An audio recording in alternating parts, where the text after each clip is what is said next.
মানে আমাদের আলোচনা ছিল মুনাফিক সম্পর্কে। আল্লাহ তাআলা কোরআনে কারীমে মুনাফিকদের পরিণতি কি হবে সেই সম্পর্কে আল্লাহ তাআলা উল্লেখ করেছেন। আমাদের মধ্যে যে সমস্ত ভাইয়েরা এই ধরনের আচরণে আমরা জড়িত আছি, আমাদের জন্য উচিত হবে এই আচরণ বর্জন করে ইসলামের আদর্শ অবলম্বন করা। আগে মুনাফিকগুলো দুই শ্রেণী, একটা হলো নিফাক ফিল ইতিকাদ আর একটা হলো নিফাক ফিল আমাল। এই সম্পর্কে গত দুই সপ্তাহ আগে আলোচনা হয়েছে। নিফাক ফিল ইতিকাদ হলো বিশ্বাসগতভাবে কবুল করা, আরেকটা হলো নিফাক ফিল আমাল, কর্মক্ষেত্রে আমলের ক্ষেত্রে কাজের ক্ষেত্রে আপনার সাথে কবুল করা, মানুষের সাথে এই ধরনের ধোঁকাবাজি করা, এটার নাম হলো নিফাক ফিল আমাল। কোরআনের অনুসারে যত মুনাফিকদের আলোচনা আসছে এগুলো হলো নিফাক ফিল ইতিকাদ, অর্থাৎ যাদের আকীদাগতভাবে ত্রুটি আছে, বিশ্বাসগতভাবে ত্রুটি আছে, সেই সমস্ত ব্যক্তিদের সম্পর্কে কোরআনে উল্লেখ করেছে। তাদের ভয়াবহ অবস্থা হলো জাহান্নাম। এই মর্মে আল্লাহ তাআলা কোরআনে উল্লেখ করেছেন মুনাফিকদের অবস্থা হবে জাহান্নামের সর্বনিম্ন স্তর, যে জাহান্নাম আছে সেই স্তর জাহান্নামে তারা অবস্থান করবে। আরেকটা হলো নিফাক ফিল আমাল, আমরা যারা কর্মক্ষেত্রে মুনাফিকি করে থাকি এগুলো হচ্ছে নিফাক ফিল আমাল। এগুলো আল্লাহ তাআলার কাছে তওবা করলে আল্লাহ তাআলা মাফ করে দেন, সাথে সাথে বান্দার আমলগুলোকে আল্লাহ তাআলা কবুল করে নেন। বর্তমান সমাজে আমাদের মধ্যে যে সমস্ত নিফাক দেখা যায় এগুলো হলো নিফাক ফিল আমাল। আর পূর্বের যুগে যেটা আমাদের মুসলিম ইসলামের জামানায় যেটা দেখা গেছে সেটা নিফাক ফিল ইতিকাদ। আগে বর্তমান লোক থাকতে পারে নিফাক ফিল ইতিকাদ, যাদের বিশ্বাসগতভাবে কঠোরতা আছে তারা ওই জাহান্নামের অধিকারী। আল্লাহ তাআলা আমাদের সকলকে বিষয়টা বুঝে ফিরে আসার তৌফিক দান করেন, আমিন। আগে আল্লাহ তাআলা মুনাফিকদের সম্পর্কে বললেন, ওয়াইদা কিলা লাহুম লা তুফসিদু ফিল আরদ, হে আমার বান্দারা তোমরা জমিনে ফাসাদ করো না, বিপর্যয় সৃষ্টি করো না। ক্বালু ইন্নামা নাহনু মুসলিহুন, ওই সমস্ত ব্যক্তিরা বলল আমরা হলাম সৎ মানুষ, আমরা হলাম ভালো মানুষ। আল্লাহ তাআলা নির্দেশ দিয়ে বললেন যে তোমরা জমিনে বিপর্যয় সৃষ্টি করো না, ফাসাদ সৃষ্টি করো না, ফিতনা সৃষ্টি করো না। আর তারা জবাব দিচ্ছে আমরা হলাম সৎ মানুষ, ভালো মানুষ। আল্লাহ তাআলা বললেন আলা ইন্নাহুম হুমুল মুফসিদুন, সাবধান তারাই হলো ফাসাদ সৃষ্টিকারী। ওয়ালাকিন লা ইয়াশউরুন, কিন্তু তারা এটা উপলব্ধি করছে না, বুঝছে।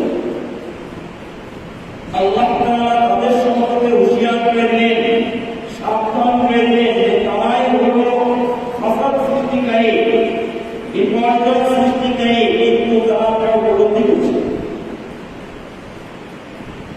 আল্লাহ তাআলা আরো বললেন মুনাফিকদের সম্পর্কে, ওয়াইদা কিলা লাহুম আমিনু, আর যখন সেই সমস্ত ব্যক্তিদেরকে বলা হয় যে তোমরা ঈমান আনো, কামা আমানান নাস, যেমন মানুষেরা ঈমান এনেছে, তখন ওই ব্যক্তিরা বলে ক্বালু আনুমিনু, আমরা কি ঈমান আনবো, কামা আমানাস সুফাহাউ, যেমন নির্বোধেরা ঈমান এনেছে।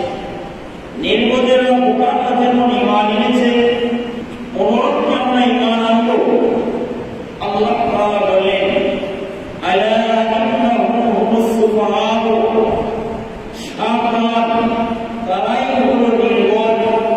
ওয়ালাকিন লা ইয়ালামুন, কিন্তু তারা উপলব্ধি করছে না, জানছে।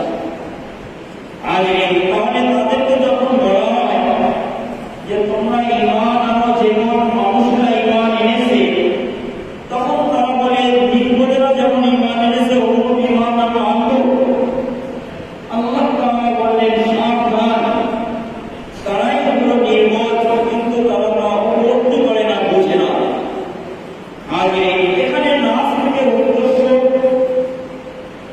আল্লাহ জালালুদ্দিন সুয়ুতী রাহমাতুল্লাহ আলাইহি এবং অন্যান্য মুফাসসিরিন ইকরাম এনারা বলেছেন নাস থেকে উদ্দেশ্য আসহাব মুহাম্মদ সাল্লাল্লাহু আলাইহি ওয়াসাল্লাম, মুসলিম সাহাবা ইকরাম থেকে উদ্দেশ্য করা হয়েছে সাহাবা ইকরামরা যেমন ঈমান এনেছে তোমরাও ওরকম ঈমান আনো। আগে তাহলে নাস থেকে উদ্দেশ্য সাহাবা ইকরাম। সাহাবা কাদেরকে বলা হয়? সাহাবা বলা হয় মান রাআ নবী সাল্লাল্লাহু আলাইহি ওয়াসাল্লাম বিহানাতিল ঈমান ওয়া আলাইহি মাত। সাহাবা ইকরাম বলা হয় ওই সমস্ত ব্যক্তিদেরকে যারা নবী করিম সাল্লাল্লাহু আলাইহি ওয়াসাল্লামকে দেখেছেন সচক্ষে ঈমান অবস্থায় এবং সেই ঈমান নিয়ে দুনিয়া থেকে বিদায় নিলেন, তাদেরকে বলা হয় সাহাবা। তাহলে আমরা বিষয়টা একটু ক্লিয়ার হয়। সাহাবা বলা হয় ওই সমস্ত ব্যক্তিদেরকে যে সমস্ত ব্যক্তিরা নবী করিম সাল্লাল্লাহু আলাইহি ওয়াসাল্লামকে সচক্ষে দেখেছেন ঈমান অবস্থায় এবং সেই ঈমান নিয়ে দুনিয়া থেকে বিদায় নিয়েছেন, তাদেরকে বলা হয় সাহাবা। এখন প্রথম ছিল যারা নবী করিম সাল্লাল্লাহু আলাইহি ওয়াসাল্লামকে দেখেছেন, দেখলেই শুধু সাহাবী হওয়া যায় না। আবু জেহেল, উতবা, শাইবা, আবু লাহাব একাধিকবার দেখেছেন রাসূলকে, কিন্তু ঈমান অবস্থায় দেখেন না, যার কারণে তারা সাহাবী অন্তর্ভুক্ত হয়। এইভাবে রাসূল সাল্লাল্লাহু আলাইহি ওয়াসাল্লামকে ঈমান অবস্থায় দেখেছে অনেক ব্যক্তি, কিন্তু ঈমান নিয়ে দুনিয়া থেকে যেতে পারে না, মুরতাদ হয়ে চলে গেছে, যার কারণে তারাও সাহাবী নয়। এই জন্য ঈমান অবস্থায় রাসূলকে দেখতে হবে এবং ঈমান নিয়েই দুনিয়া থেকে যেতে হবে, তাহলে তারাই হলো সাহাবী। আজ এই সাহাবীদের মানে আল্লাহ তাআলা বলেন যে সাহাবারা যেমন ঈমান এনেছেন ওরকম তোমরা ঈমান আনো। তাহলে সাহাবা ইকরামদের ঈমান আল্লাহ তাআলার কাছে পছন্দ হয়েছে, যার কারণে আল্লাহ তাআলা বললেন তোদের মতো ঈমান আনো। আপনি আপনার ফার্নিচার মিস্ত্রিকে বললেন যে আমার অঙ্কের মতো একটা ফার্নিচার বানায় দাও, এর দ্বারা কি বোঝা যায়? যে ওই ফার্নিচার মালিকের পছন্দ হয়েছে, যার কারণে সে আমাকে বলছে ওই ফার্নিচারের মতো আমাকে ফার্নিচার করে দাও। উক্ত আয়াতে আল্লাহ বললেন যে সাহাবারা যেমন ঈমান এনেছে ওরকম তোমরা ঈমান আনো, এর দ্বারা বোঝা যায় সাহাবাদের ঈমান আল্লাহর পছন্দ হয়েছে। আপনি আপনার রাজমিস্ত্রিকে বললেন যে অমুক ডিজাইনের অমুক নকশা আমার একটা বিল্ডিং তৈরি করে দাও, এর দ্বারা কি বোঝা যায়? যে ওই বিল্ডিং আমার মালিকের পছন্দ হয়েছে, ওই নকশা পছন্দ হয়েছে, যার কারণে ওই বিল্ডিং এর মতো বিল্ডিং আমার তৈরি করতে হচ্ছে। উক্ত আয়াতে আল্লাহ তাআলা বললেন সাহাবা ইকরামরা যেমন ঈমান এনেছে তোমরা অনুরূপ ঈমান আনো। এর দ্বারা ক্লিয়ার হয়ে যায়, স্পষ্ট হয়ে যায় যে সাহাবাদের ঈমান আল্লাহ তাআলার কাছে পছন্দ হয়েছে। এই মর্মে আল্লাহ তাআলা বলেন রাদিয়াল্লাহু আনহুম ওয়া রাদু আনহু। সাহাবা ইকরামরা আল্লাহ তাআলার প্রতি সন্তুষ্ট ছিলেন, আল্লাহ তাআলাও সাহাবাদের উপর সন্তুষ্ট ছিলেন, যার কারণে এই উপাধি তারা পেয়েছেন, এই উপঢৌকন পুরস্কার আল্লাহ তাআলার দরবারে সাহাবা ইকরাম পেয়েছেন।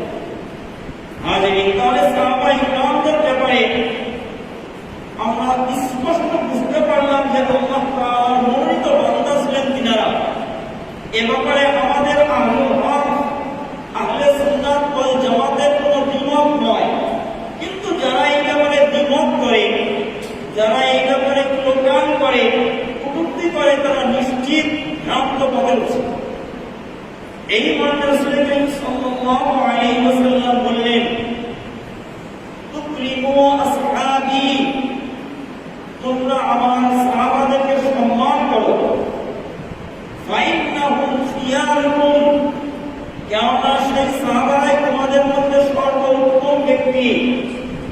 সুম্মাল্লাযীনা ইয়ালুনহুম সুম্মাল্লাযীনা ইয়ালুনহুম,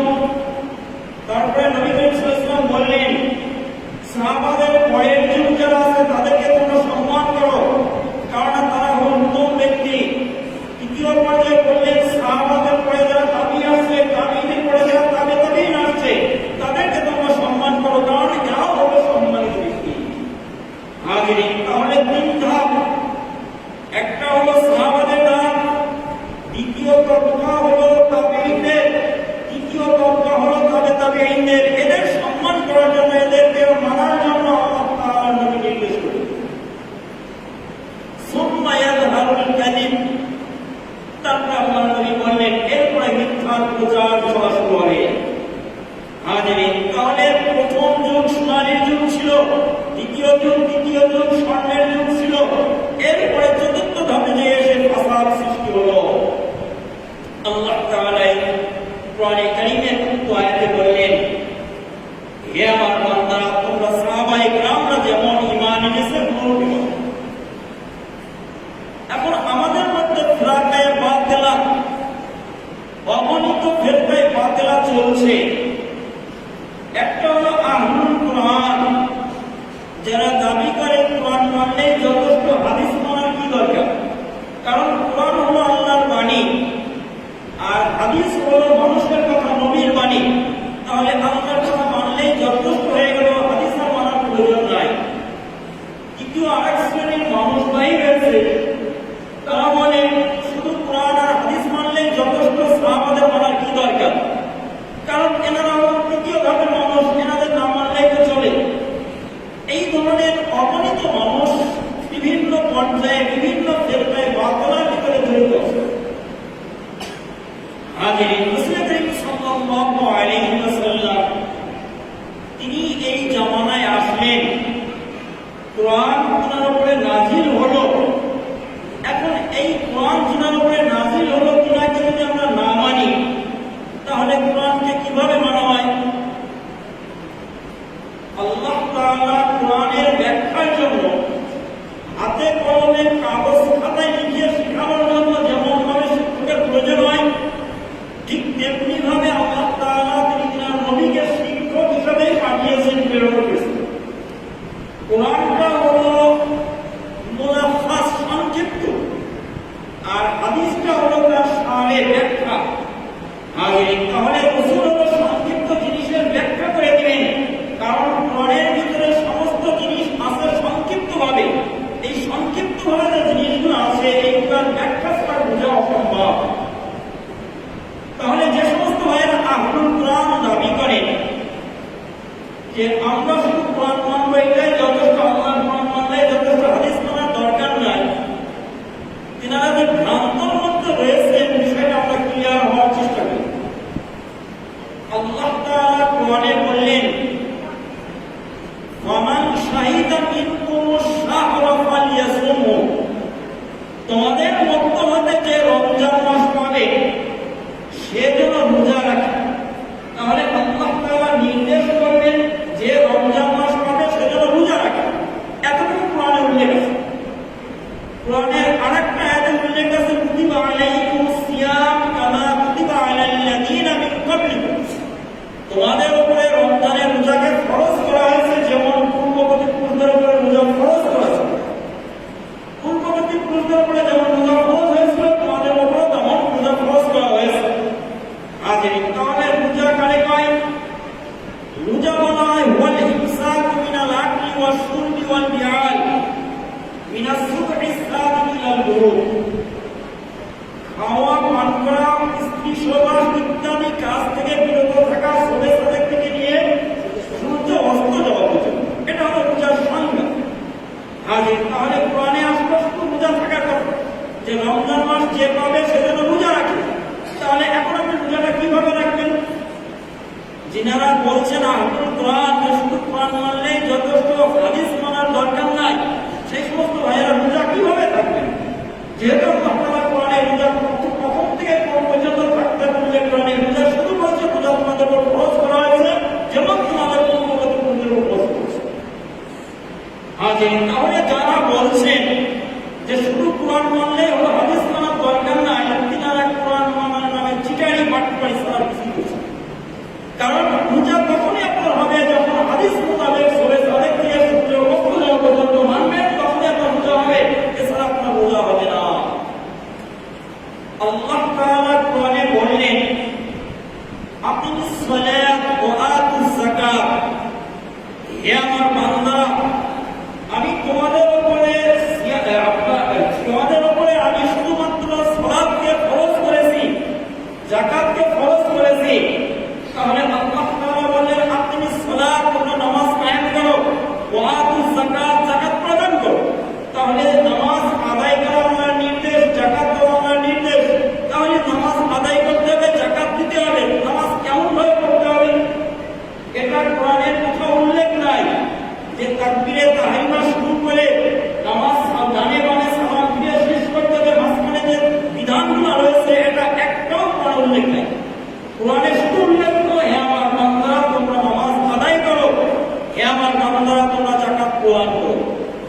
তাহলে আল্লাহ তাআলা ফরজ করলেন নামাজ, তাহলে নামাজ কিভাবে আদায় করতে হবে এটা বাধ্যই আমাকে রাসূলের হাদিসে আসতে হবে যদি নামাজ পড়তে হয়। আর যদি আমরা বলি কোরআন মানলে যথেষ্ট, হাদিস মানার দরকার নাই, তাহলে আপনি কিভাবে নামাজ আদায় করবেন? বিশ্বনবী রাহমাতুল্লাহ আলাইহি তিনি যেভাবে নামাজ আদায় করেন আমাকে সেইভাবে আদায় করলে আমার নামাজ হবে, তাহলে কোরআন মানলে আমার নামাজ হবে।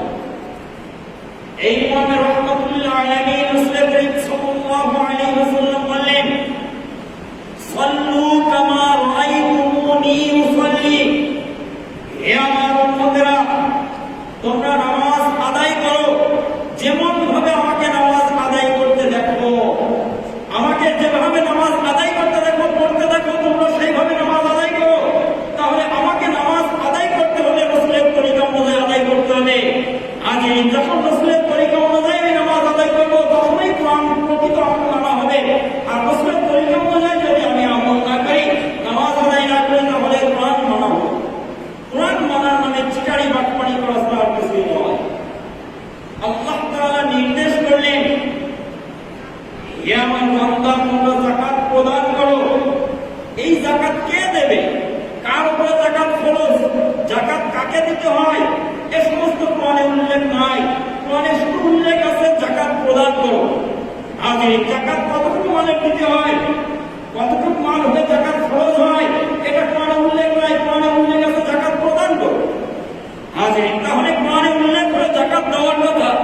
এখন বাধ্যই আমাকে এই আয়াত মানতে হবে। বিশ্বনবী কিভাবে যাকাত দিলেন, সাহাবায়ে কেরামরা কিভাবে যাকাত দিলেন, এটা যদি আমি ফলো না করি তাহলে আদৌ আমার পক্ষে কোরআনের এই আয়াত মানা সম্ভব নয়।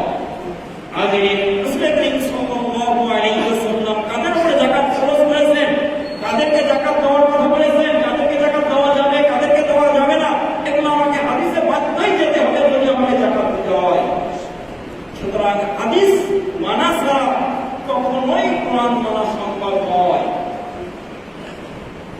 আমাদের সমাজে কোনো একজন ভাই যদি দাবি করে যে আমার বৈধ সন্তান, তিনি বিবাহ শাদী করলেন না, এখন বিবাহ না করে যদি কেউ বৈধ সন্তান দাবি করে, এটা যেমন অসম্ভব ঠিক তেমনি ভাবে হাদিস ছাড়া কোরআন মানা অসম্ভব। আগে বিবাহ ছাড়া যেমন বৈধ সন্তানের আশা করা যায় না, ঠিক হাদিস ছাড়া কখনোই কোরআন সঠিকভাবে বোঝার আশা করা যায় না। যে সমস্ত ভাইয়েরা আহলুল কোরআন দাবি করেন, কোরআনের নামে চিটারি বাটপাড়ি করে মানুষের ঈমান নষ্ট করছেন, তিনারা কখনোই বৈধ সন্তান হতে পারে না। বৈধ সন্তান হতে হলে বিবাহ ছাড়া যেমন কোনোদিন আশা করা যায় না, ঠিক তেমনি ভাবে সহিহ কোরআন বুঝতে হলে হাদিস ছাড়া আশা করা যায় না। হাদিসের ব্যাখ্যা ব্যতীত, হাদিস ব্যতীত কখনোই কোরআনের আয়াত সঠিকভাবে বোঝা যায়। সঠিকভাবে কোরআন বুঝতে হলে আমাকে হাদিস অবলম্বন করতে হবে, রাসূলের পদ্ধতি অবলম্বন করতে হবে, তরিকা অবলম্বন করতে হবে, তাহলেই কোরআন সঠিক বোঝা সম্ভব। রাসূল করিম সাল্লাল্লাহু আলাইহি ওয়াসাল্লাম তিনি আমাদের মাঝে আসলেন শিক্ষক হয়ে। আল্লাহর নবী বললেন, আমি তোমাদের মাঝখানে প্রেরিত হয়েছি শিক্ষক হিসেবে, এবং তিনি আমাদের সমাজের সকল মানুষের তৎকালীন যুগে হাতে নাতে কলম খাতায় সাহাবায়ে কেরামকে শিখিয়েছেন। যার কারণে তিনারা শিখতে সুবিধা হয়েছে। আর যদি এই শিক্ষক হিসেবে না আসতো, হাতে কলমে যদি শিখানো না হতো, আদৌ শেখা সম্ভব ছিল না। রাসূল করিম সাল্লাল্লাহু আলাইহি ওয়াসাল্লামের ব্যাপারে আল্লাহ তাআলা বললেন, আতিউল্লাহ ওয়া রাসূলাহু ইন কুনতুম মুমিনিন। আল্লাহ তাআলা বলেন, হে আমার বান্দারা তোমরা আল্লাহর আনুগত্য করো, ওয়া রাসূলাহু সেই আল্লাহর রাসূলের আনুগত্য করো। আল্লাহ তাআলা শর্ত লাগালেন, ইন কুনতুম মুমিনিন, হে আমার বান্দারা তোমরা যদি মুমিন হয়ে থাকো, ঈমানদার হয়ে থাকো, তাহলে আল্লাহ এবং আল্লাহর রাসূলের অনুসরণ করো। এখন যে ব্যক্তি বলছেন যে কোরআন মানলেই তো হলো, হাদিস মানার কি দরকার, বলেন তো ভাই এই আয়াত কি তারা মানলো? আল্লাহ তাআলা উক্ত আয়াতে বললেন, আমাকে অনুসরণ করো এবং আমার রাসূলের অনুসরণ করো যদি তোমরা মুমিন হয়ে থাকো। তাহলে এখন যদি কেউ হাদিস না মানে, তাহলে রাসূলকে মানলো না, তাহলে সে ব্যক্তি কোরআন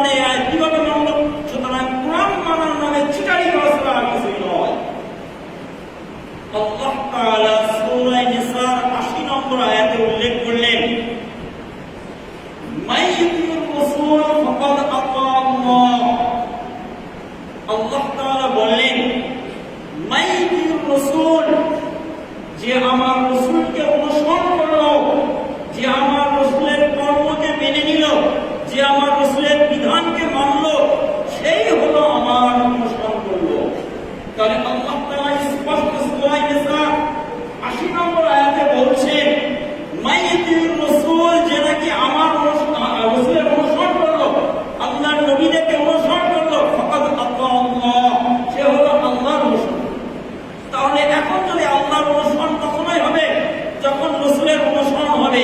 এখন যদি বলে কেউ কোরআন মানলে যথেষ্ট, কোরআনের এই আয়াত কোথায় সে মানলো? যদি সে রাসূলকেই না মানে তাহলে আল্লাহকে কিভাবে মানবে? অথচ আল্লাহ তাআলা বললেন যে আমার রাসূলকে মানলো সেই আমাকে মানলো। সুতরাং কোরআনের উক্ত আয়াত প্রমাণ করে যারা বলে শুধু কোরআন মানলে যথেষ্ট, হাদিস মানার কি দরকার, সুতরাং তারা কোরআন মানের নামে বাটপাড়ি ছাড়া আর কিছুই করছে না। হাজিরিন, আল্লাহ তাআলা উক্ত আয়াতে বললেন ফামান তাওয়াল্লা, যারা নাকি বিমুখ হয়ে যাবে আপনার কর্ম থেকে, আপনার ধর্ম থেকে, আপনার বিধান থেকে যারা দূরে সরে যাবে, ফামা আরসালনাকা আলাইহিম হাফিযা, আমি আপনাকে তাদের জন্য সংরক্ষণকারী হিসেবে প্রেরণ করি। সুতরাং আপনি তাদের জন্য শুধুমাত্র ওয়া আলাইকা ইল্লাল বালাগ, আপনার দায়িত্ব পৌঁছায় দেন, তারপরে বাকি কি দরকার সেটা আমি দেখে নেব। হাজিরিন, তাহলে উক্ত আয়াত থেকে আমরা স্পষ্ট হইলাম যারা আহলুল কোরআন দাবি করে যে শুধু কোরআন মানলেই যথেষ্ট, হাদিস মানার দরকার নাই, নিশ্চিত তারা ভ্রান্ত পথে রয়েছে। হাজিরিন, আল্লাহ তাআলা আমাদের সকলকে সঠিক বুঝার তৌফিক দান করেন, আমিন। জাতিসংঘ থেকে একজন ব্যক্তি আসলেন দূত হিসাবে, পিয়ন হিসাবে আপনার বাংলাদেশে। এখন যদি আপনারা সেই পিয়নকে ফুলের মালা দেন, তাকে যদি সম্মান করেন, তাহলে মূলত জাতিসংঘ সম্মান করা হলো, জাতিসংঘকে ফুলের মালা দেওয়া হলো।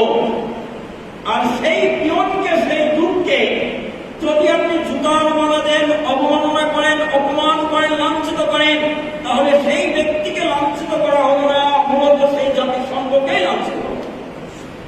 বোঝার জন্য আরেকটু ক্লিয়ার হই, মনে করেন আমাদের বাংলাদেশের সংসদ থেকে একজন ব্যক্তি আসলো আপনার কাছে ব্যক্তিগতভাবে। এখন ব্যক্তিগতভাবে আপনার কাছে যদি আসে আর আপনি যদি সেই ব্যক্তিকে অপমান করেন, তাহলে আপনি সেই ব্যক্তিকে অপমান করলেন না, মূলত অপমান করলেন সংসদকেই। হাজিরিন, বিষয়টা যদি বুঝে থাকেন তাহলে খেয়াল করুন, মহান রব্বুল আলামিন দায়িত্ব দিয়ে পাঠালেন মুহাম্মদ রাসূলুল্লাহ সাল্লাল্লাহু আলাইহি ওয়াসাল্লামকে। এখন তিনি কে বা কোন ঘরে জন্ম, সুন্দর না অসুন্দর, সে কোন বংশে, এটা দেখার বিষয় নয়। যখন তাকে আপনি মানবেন মহান রব্বুল আলামিনকে মানা হবে, আর যখন তাকে অপমান করবেন তখন মহান রব্বুল আলামিনকে অপমান করবেন। হাজিরিন, আল্লাহ তাআলার দরবারে ফেরেশতারা যখন হাজির হলো, সকল ফেরেশতারা সেখানে উপস্থিত, সেখানে ইবলিস শয়তানও উপস্থিত। আল্লাহ তাআলা আদম আলাইহিস সালামকে সৃষ্টি করলেন মাটি দিয়ে। আদম আলাইহিস সালামকে আল্লাহ তাআলা সৃষ্টি করলেন মাটি দিয়ে। সৃষ্টি করার পরে বডি তৈরি হলো, রূহ দেওয়া হলো, প্রকৃত মানুষ হলেন। এবার আল্লাহ তাআলা নির্দেশ করলেন, ফেরেশতাদেরকে নির্দেশ করলেন তোমরা আদমকে সিজদা করো।